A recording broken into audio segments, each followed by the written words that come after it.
జిల్లాలో రెండో విడత నిర్వహిస్తున్న పలు గ్రామ పంచాయతీ పోలింగ్ కేంద్రాలను ఆదివారం జిల్లా కలెక్టర్ బి సత్యప్రసాద్ సందర్శించారు. ఈ విధంగా అధికారులను పోలింగ్ సరళి గురించి అడిగి తెలుసుకున్నారు. ఆయనతో పాటు ఆర్డీఓ మధుసూదన్ గౌడ్, డిపిఓ రఘువరన్ తదితరులు ఉన్నారు. ఈ సందర్భంగా కలెక్టర్ మాట్లాడుతూ నియోజకవర్గంలో 7 మండలాలను మధ్యాహ్నం 1 గంట వరకు ఎన్నికలు కొనసాగుతాయని, 11 గంటల వరకు 52% పోలైందని, 136 గ్రామ పంచాయతీలకు ఎన్నికలు కొనసాగుతున్నాయని, ఎన్నికలు అయిన తర్వాత లెక్కింపు చేసి అబ్జర్వర్ ఫలితాలు ప్రకటిస్తారని, దాని తర్వాత ఉప సర్పంచ్ ఎన్నికలను నిర్వహిస్తారని తెలిపారు. నిర్ణీత వేళలో ఓటు హక్కును అందరూ వినియోగించుకోవాలని ఆయన పేర్కొన్నారు.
నమస్కారం.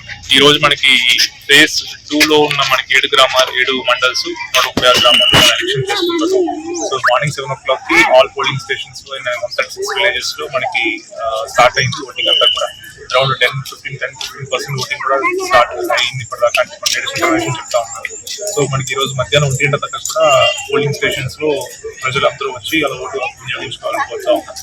వాళ్ళకి కావాల్సిన ఫెసిలిటీస్ కానీ మనకి కూడా అరేంజ్ చేసుకోవడం జరిగింది. 2 o'clock కౌంటింగ్ స్టార్ట్ అయ్యి యాజ్ అండ్ వెన్ కౌంటింగ్ అయిపోయిన తర్వాత ఇమీడియట్ కూడా రిజల్ట్స్ అనౌన్స్ చేసి ఈవెన్ అక్కడే ఉప సర్పంచ్ ఎలక్షన్ కూడా కండక్ట్ చేసి టీమ్స్ అనేది మనకి రావడం జరుగుతుంది.